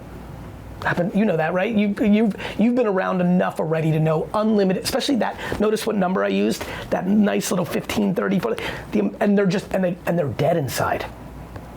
they're dead inside. This goes back to who's gonna win. The one that could say, I sit here, when I tell you it is insane that I did not invest in Uber's angel round, there's no logic behind it. He was my best bud. I was investing constantly in that era. And the serendipity of me playing just enough defense, because I just bought my first real apartment in New York, it was just a little less liquid than the ideology I had, fucked me on an investment that I could have made $500 million on. And I love it. I love it. But for a lot of people, that's the death blow. That's why most people get the fuck out of this game. They can't deal with like the what if. Fuck a what if. There only is. So when should people cash in? I don't know. I think they need to make a decision on what feels right. And when they go to sell something, or when they go to sell it, or when they never monetized their audience, but now they want to sell their first sneaker, or wine, or book, or collectible digital aspect. Like, you just gotta go with it when you gotta go with it. You can feel crescendo. By the way, you might, let me go actually detailed instead of macro, let me go micro. Here's a good reason to sell something or cash in. You're tired. You've been going really hard for 6 years. You didn't come from much. You're watching your father passed away when you were 9. You're watching your mom grind. She's 61. You just went over for dinner and she looks tired as fuck. And you're like, you know what? Even though I want to keep building more equity with my audience before I cash in, I'm gonna go in for a cash in right now, because you know what? A couple $1 million right now, I can get my mom to retire. I'm gonna buy her a little house. Her sisters live down in the middle of fucking nowhere, North Carolina. I could buy a fucking house for $200,000, $180,000. She'll be happy. I could use a fucking vacation. Actually, I'm doing too many things. I could use a couple of those bucks to add 2 teammates to. I don't need to edit anymore, right? That's a for instance.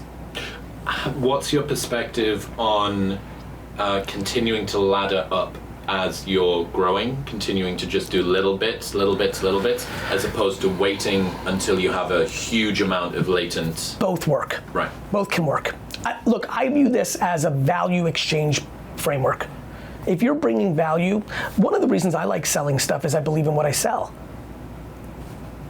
I have a funny feeling you believe in that drink. Mm-hmm. I don't think you mailed that in. No, we were involved every single step of the way. 12 months of development, 6 months of taste testing. When I tell you, you know how Amazon works. Until it comes out, you don't actually know the price because they keep lowering it based on whatever the price is. This $27 worth of fucking thinking. Like, I believe in this more than my life. I know that I'm one of the few people that does hundreds, but that's not a lot of 8 billion. I'm one of the hundreds of people that could have wrote this book, because I'm that much of a practitioner on every platform. There are very few people on earth that give as much fucks about LinkedIn as they do about TikTok and everything in between as I do, who also have a 2,000 person, $350 million agency that spends billions of dollars in media on social. Like, I got it. You know how good I feel? Do you know how nice it is to sell this? If you believe in what you're selling, there is no better thing. If you don't believe in what you're selling, there is no worse thing. Nothing worse. Yeah. Yeah, I mean, that Naval quote, you're doing sales because you sucked at marketing, you're doing marketing because you sucked at product. Yeah. And I think authenticity is a word that comes up a lot in the book. Yeah. And I think rightly so. People are so concerned in an age of high mistrust of messaging from mainstream media, from independent media. All of the guardrails are off, so the independent media can talk about whatever they want. Apparently the guardrails don't even exist for fucking mainstream media anymore now. That's right. AI, deep fakes, right. Automation, all of this stuff. I think the more that you can signal, I am a person of trustworthy, verifiable, authentic, real, relatable, aspirational. And then back up the signal. Yes, and here is some proof. And you know how proof happens? Time. Correct. These fucking kids hate me for pushing patience like it's the fucking cure, but motherfucker, I know all these alpha A and B fucking winners that I see them every day. I read all their DMs, I watch them. I may not remember their name, but I can tell you the joke they made, Nicky Cass, right? I know that fucking kid is funny as fuck, and he's got fire in his belly, and I can do shit like that, and I'm telling you right now, the number one kryptonite for all these fucking supermen and women is fucking patience. They want this shit so fast because they're insecure. They want to show everybody they already won because they play for them, not themselves. Could you imagine if athletes played for the audience? Could you imagine if athletes cried when the Knicks get booed? I'm so pumped about the Knicks right now, finally. The Knicks get booed every single game, every single basketball team that plays in a major city, if they're down 11-0 and have to call a timeout because they came out shitty, Philly, New York, LA, they get booed. Could you imagine if they're like, I'm not going back out there, I just got booed. That's literally like being a content creator when somebody shits on you or you have a bad day and you don't want to post again. People don't have inner strength because they're insecure, and that is what I'm obsessed about 80% of my content, to find different ways to get people into self-love, because it unlocks fucking everything. You can't play if you're not strong. What do you make of the culture of cynicism on the internet? That, to me, seems to be kind of the set point, ground zero for the way that people behave online, is this cutting, sardonic, very cynical, zero-sum mentality. I think the internet and social media doesn't exist. I think they're a mirror of human truth. So when I hear you say, what do I think about the cynicism of the internet? I take out the word internet and put in society. Aren't people that cynical? Because they don't seem to behave that same way in the real world. That's because it's scarier to do it. You might get punched in the face. Keyboard warriorship is real fun. People do it in their own minds. They don't say it to your face because they're weak. The cynicism is happening in the airport right now. They're like, look at her. Who does the fuck she think she is dressing that way? They just say it in their head. The greatest thing that ever happened to the human being is social media. It exposed the living fuck out of us, and it will allow us over this next decade or two to take one step backwards, to reassess, to take 2 steps forward. I believe this era of social media will create the great Renaissance era of having real conversations around insecurity and self-esteem. Why? Because I think there's a lot of pressure. Because I think the conversation you and I are having right now, because I think it's in everyone's face, because I think people are scared, because I think suicide and insecurity and unhappiness is fucking really feeling it. But the silly thing is there's much more negativity in mainstream media than there is in social media. You can't find positivity on mainstream media. You can find unlimited, come hang with me. You can find unlimited positivity and answers and things that have merit and trying to figure it out with optimism that is practical. So I laugh about where we're at right now on the shitting on social. I laugh because this is another cliche example of the world not understanding. We did this with alcohol. The 1930s in this country of America, we banned alcohol. I love when people are like, we need to ban social media. I'm like, knock yourself out. Can't wait to see how that works out.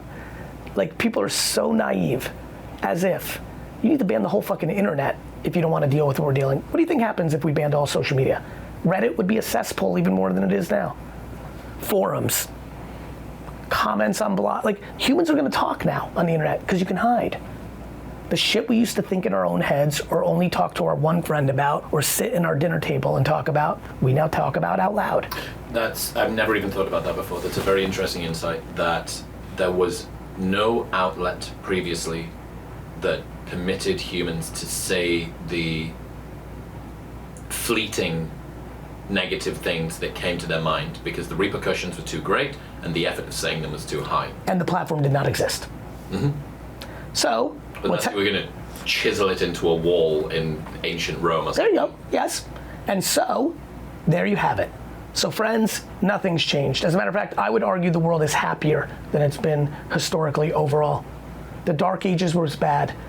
World wars, what do you think would be happening on social media if we were in World War II right now? Like, I don't understand how people don't understand this. They're like, it's never been worse. I'm like, you know nothing about history. If it was World War II right now, the fuck do you think would be going on social media? You think Americans would be like, not saying bad things about Japanese people? Like, we put Japanese people in camps in America. Do you know your history? The fuck do you think? The only difference is it exists. And by the way, it's gonna be way crazier in VR and others. Like, people don't get, what country lines matter if we spend 24 hours a day in VR? How should people protect themselves if so much of our time is spent online and so much of our interactions with other people is mediated through the internet and social media enables people to be the worst versions of themselves? Or best. And best versions of themselves but too. This is like, they mediate through thoughtfulness. We have to get smarter. Discipline. That's a... Do you know how much of a drug sugar is? Do you know that my body, every time I see a piece of candy, loses its fucking mind? Do you know how fucking hard it is to meet for fight? I was at Gap Inc. company the other day. I'm having a pretty good week with nutrition. I'm pretty happy with myself. And these little, you know those fucking peach gummies, the rings, those fuckers. I had to grab one and I was like, fuck you, Gary. But I've been able to win most of this week and most of the peach ring. Of course. Let yourself have a peach and ring. That's what and I'm glad you said that. That's where I was going. And you're allowed to go on social media and do frivolous shit and look at bikinis or look at sports or even leave a negative comment. It's okay, but not in sustained format. It's not okay to live your life going around the internet saying negative things because all it's doing is exposing that you're a piece of shit to yourself. You're not happy. Misery loves company. You need to get it out. Do you know how, honestly, the way I deal with negative comments is empathy and compassion and sympathy. They're not in a good place. Yeah. I feel bad. I don't feel bad for me. I take it in to make sure, I'll say it again, I never want to be delusional. I never want to get high on my own supply. I never want to buy into me. That's why I stay away from me. I'm Gary Vaynerchuk. I know what GaryVee is. It's me doing content publicly. It's like me being a comedian on stage, or me being, I love it. I'm not playing a character. It's still me, but it's not my identity, and I could stay away from it because I also don't want to buy into it. It's also going well. I don't want to think that I'm better than. My favorite feeling is to not think that I'm better than, but want to be better than. I don't think I'm better than, but I strive to be better than. You know, it's a really cool relationship graph. But anyway, nonetheless, I'm so pumped about these last 3, 4, 5 minutes. I hope people rewind to the beginning of this. Again, this is gonna be a great era. Everyone has decided this is the worst. I just decided that this is the era where this had to be part of the equation. There used to be a world without guns, without atomic bombs, without written word, do you know how demonized electricity was when it first was invented? It had demons in it, literally demonized. Shit happens. Everyone's like, oh, we used to be awesome. I'm like, no, we weren't. The Holocaust wasn't awesome. Slavery wasn't awesome. Like, the Black Plague wasn't awesome. World War I and II weren't awesome. Like, Vietnam sucked. Like the Civil War was bad. You think social media is bad? You think the Democrat Republican thing is bad now? Could you imagine if Twitter was popping during the Civil War? I mean, what the fuck's the matter with everybody? It's so funny. It's like everybody got an F in history. That's how everyone's talking right now. Like as if everyone got an F in history, or people aren't good at critically thinking. People are not willing to be thoughtful. I think a combination of the two. One of my smartest friends has a question, which is, what is currently ignored by the media, but will be studied by historians? God, that's such a great thing. There's so much. I'm trying to think about my knowledge of what the media is paying attention to right now. One thing I'm very fascinated by is how much of Africa China owns. Yes. I'm obsessed with Africa. They've basically made liquid. They've capitalized so much. And I'm obsessed with Africa. I think Africa's the next great continent of talent, of ideas, of impact, of culture, of pop culture. Like, I know pretty much as I sit here today as a 48-year-old man that every day between now and my next 52 years, I really like to get to 100. I'll take anything after that. I'd be pissed in heaven for anything less. That Africa will, every day that goes by, the continent of Africa will be more and more important. And so I don't feel like the mainstream media covers enough of like how great of a job China has done in, very similar to what America did around the whole world. This is what America did from 1920 to 2000, really was able to influence and infrastructure so many parts of the world. The English language, like, why do we all talk English? Between the UK and the US. And so, I think that's fascinating. I think about that. I wonder if you asked this question because of what I just said. I believe what the media has wrong and what society has wrong about social media is they think it's changed us. And I believe that social media has exposed us. And I think the only way an alcoholic, the only way an abusive spouse, the only way someone that's really struggling with something dark can actually fix it is the day he or she says, I am. And then they start the process of fixing it, right? I am not, by the way, I did this on a plane at 38 and a half years old in Houston, in this great state of Texas, my head on the window, 38 and a half years old. I use a half because I'm 11 years old. And I say, I'm gonna die before 100 if I don't start taking care of myself. What were you doing? I just wasn't exercising or eating well. And I could feel it. And I said, when I'm 40, I'm gonna start taking care of myself. And by the time, that's literally what I said to myself. And by the time I landed in New York 3 hours later, I said, the fuck am I waiting to 40? And I called Mike Vacanti, who was my last trainer that I only showed up 3 times out of 14 sessions, but paid for them all. I said, Mike, do you know a young person that can travel with me? Because I've also figured out what I need. I need a babysitter. I'm very accountable to others, to my family, to my employees. I'm good. But to myself, I'm like, what up, bro? You know, and so. Me too. And he said, what about me? And I literally worked out with him this morning, 10 years later. He's moved to Minnesota now. He doesn't travel with me full time, but he was on my FaceTime this morning in the hotel in Austin, and we worked out, and it changed my life, but I knew it for a decade. The first inclinings of 38 was 28. But it took me 10 years of subconscious and conscious talk with myself to finally have the tipping point moment. I believe a lot of people know that I'm right, that social media has exposed us, not changed us, but we're not there yet, collectively as 8 billion people. But when we get there, we will look back in 70 years as social media on top of the internet was a great thing that happened to man. It just was super painful for 25 years getting to the next place. I wonder how much of the reticence we have around not blaming social media for the way that we behave is that without social media we need to accept that fact. I love you so much. Accountability is the most interesting conversation on earth right now. We have become obsessed with fingers. Trump sucks, Biden sucks, America sucks, China sucks, my mom sucks, my dad sucks, my spouse sucks, my boss sucks. Everyone sucks but you. Everyone sucks but you. Our lack of accountability on the back of atrociously bad parenting that was well intended. Last 30 to 40 years, we over-coddled kids. We made 8th place trophies. We did a bunch of dumb shit. We became friends with our kids, not parents that are friendly to our kids. And we lost our way. It was well intended. I have no judgment. As a parent myself, it's fucking impossible. It is the hardest. However, it still is true. And we have become incredible. Of course we blame everybody. So many of us grew up with parents that fought our fights. They ran to the school and yelled at the teacher. How concerned are you about the relationship between teenagers and young kids and their use of social media? I'm concerned if they have parents that didn't create boundaries and created self-esteem. So I'm concerned about the most insecure. But I also see it another way that people don't see it. The 14-year-old that is getting bullied online was also the 14-year-old that was getting bullied at school when I was growing up. I saw all of them, but they had no outlet.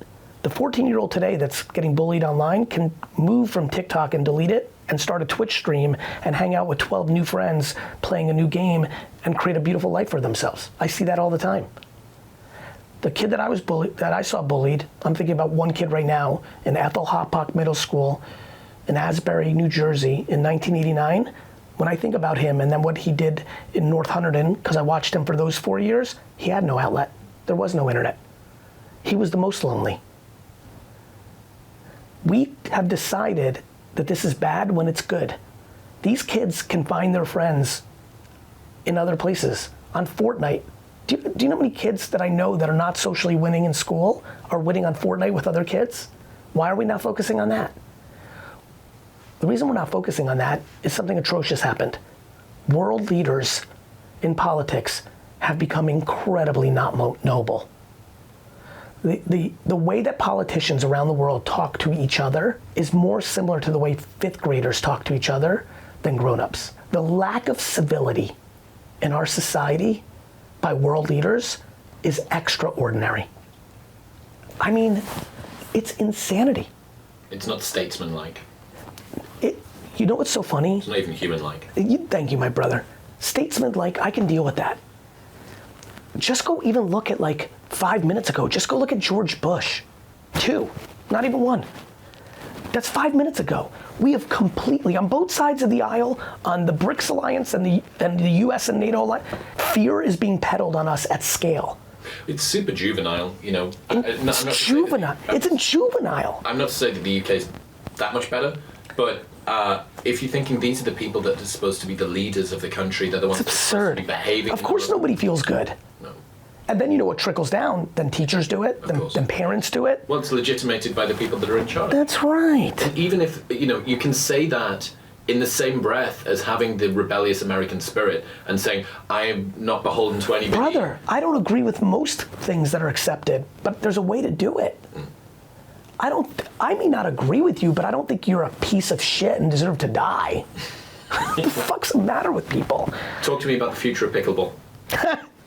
You know, I fell in love with pickleball here. The video, back to videoing everything, it's pretty cool. I did a daily V, it's probably 6 years old. It was me and Ryan Harwood playing with Andre Agassi and Andy Roddick here in Austin, Texas.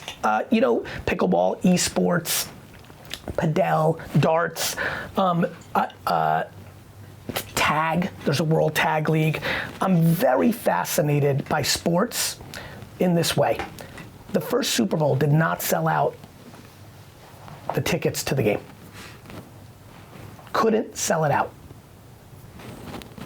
The 1982 NBA Finals, one of the games was not even aired live in America. It was on tape delay.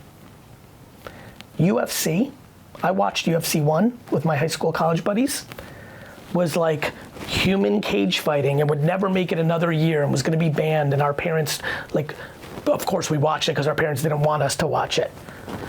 I'm fascinated by how sports emerge and how, when I think about pickleball and why I like it, tennis didn't exist all the time. Ping pong didn't exist all the time.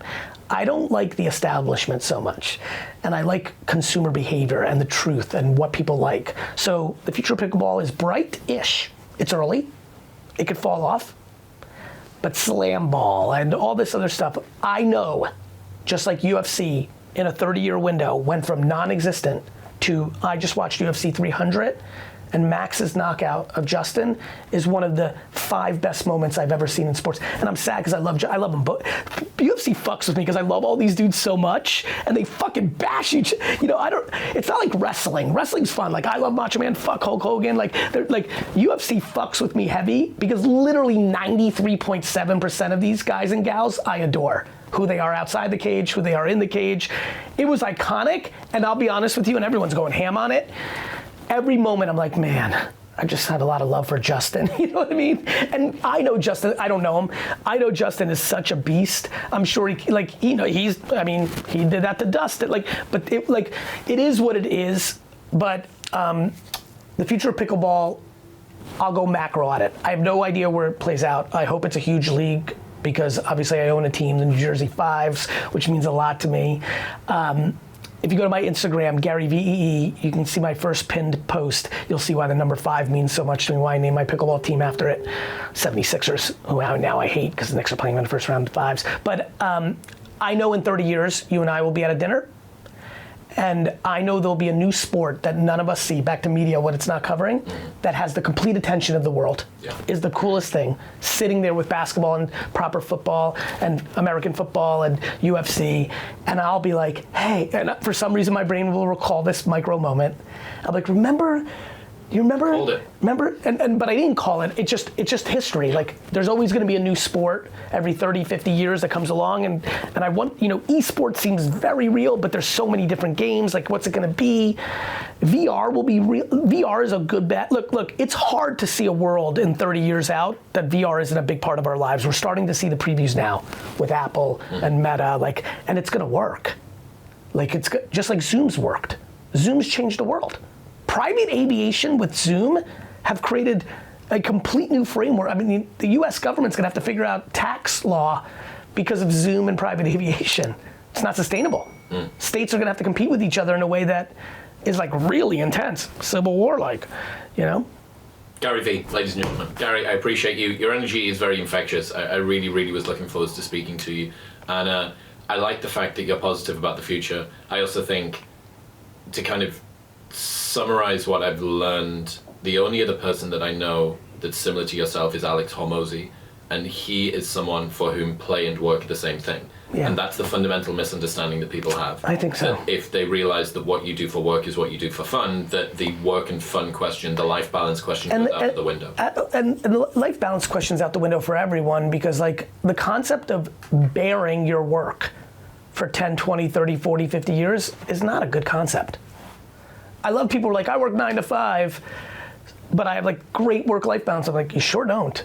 You hate 40 hours a week. Hey everybody, I wanted to say that a new book is coming, the follow-up to Jab, Jab, Jab, Right Hook, originally called Jab, Jab, Jab, Left Hook, but I finally captured what I've been doing for the last 20 years as an entrepreneur, as a creator and influencer, as an operator of a marketing company that works with Fortune 5,000, 500 companies, and really the punchline of what I'm seeing in society, which is day trading attention, how to actually build brand and sales in the new social media world. I'm really proud of this book. When I read it, and some of you follow my social enough to see the clips, when I read it in studio, it got so deep, it goes so detailed. It goes macro and micro, as I like to roll. And so if you've not picked up a copy yet, go to GaryVee.com/DTA, which stands for Day Trading Attention. I have a feeling that this book, much like Jab, Jab, Jab, Right Hook, literally got an email, they just read it, it's 10 years ago. The updated version of the marketing manual for your marketing team. Definitely if you're a social media person that runs your stuff, you need to get a book for them. And definitely the marketers in Fortune 500 for your staff, and the entrepreneurs and creators and influencers who are trying to build something for themselves. So proud of it. Hope you enjoy it as much as I enjoyed putting it together. The manual that we are going to give to everybody when they join VaynerMedia to read, and hopefully the manual to the modern marketing world, and especially the social media first world. Day Trading Attention out this May